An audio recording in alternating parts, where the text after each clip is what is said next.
For our latest biomaterials project, we were asked to create new materials and test them for research. All the ingredients I used were organic and biodegradable. The first recipe that I tested was a generic bioplastic. This consisted of 60 ml of water, 6 grams of potato flour, 6 grams of gelatin, and 6 grams of glycerin.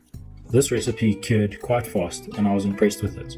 It only took 5 days to cure into a nice bendy sheet of plastic.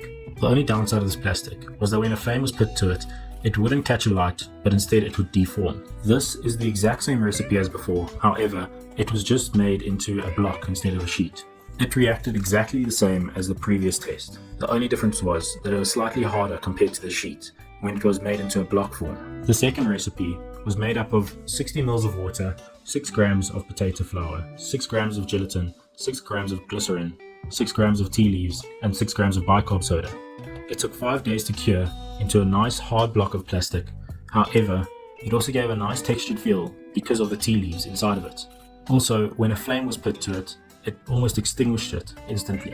This test is the exact same as before, however, the tea leaves were strained out of it, leaving just the liquid. This was a lot more flame resistant compared to the previous test. Both of these tests took only 5 days to cure, and I was very impressed with that. The third recipe, I tried to make an almost concrete mixture using 60 ml of water, 6 grams of coconut flour, 6 grams of gelatin, and 6 grams of glycerin. The mixture took 7 days to fully cure to an almost rock hard concrete feel. However, when a flame was put to it, it caught alight almost instantly. My idea was that it would be a very good fire lighter. However, I feel like it's not good for the end result of the design. For my next recipe, I tried to make almost a plastic paper sheet. This consisted of 60 ml of water, 6 grams of potato flour, 6 grams of gelatin, 6 grams of glycerin, 3 grams of agar, and shredded paper mixed into this. It only took 3 days to fully cure to a bendy plastic sheet, which I was very impressed with. This must have something to do with all the paper inside of it, causing it to dry much quicker.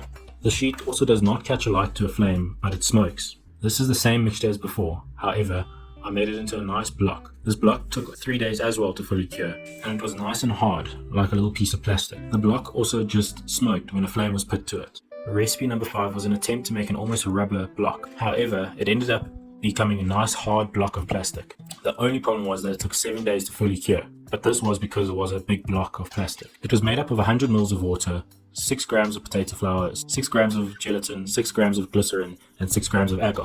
When a flame was put to it, it almost extinguished it immediately. Recipe number 6 was a very big letdown for me, as I was trying to make a nice rubber. However, adding an extra 100 ml of water from the previous recipe caused it to become a lot more wet, making this recipe take longer to cure, and eventually just growing mold on top of it.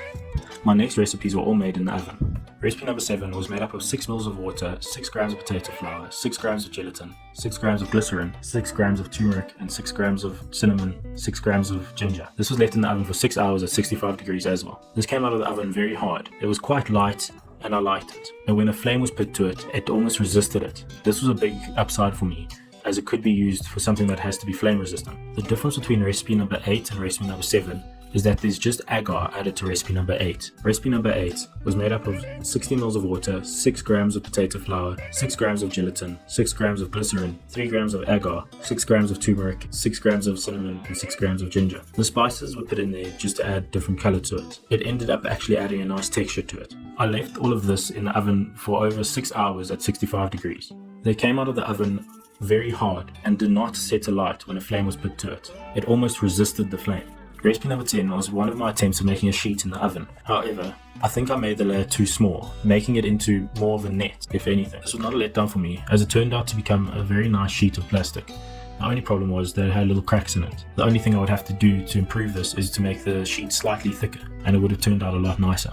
This recipe was the exact same as recipe number 7. Recipe number 9 was one of my attempts at making a plastic sheet in the oven. This turned out very nice, and it actually ended up as a nice hard sheet. It was made up of 60 ml of water, 6 grams of potato flour, 6 grams of gelatin, 6 grams of glycerin, 3 grams of agar, and 6 grams of bicarb soda. I left this in the oven for over 3 hours at 65 degrees Celsius. The sheet was extremely flammable and almost caught alight instantly. However, it was very hard and rigid, and it turned out exactly the way I wanted it. The next test was the exact same recipe as before. However, I just made small blotches of the exact same recipe on a pan to see how they would turn out when sized down.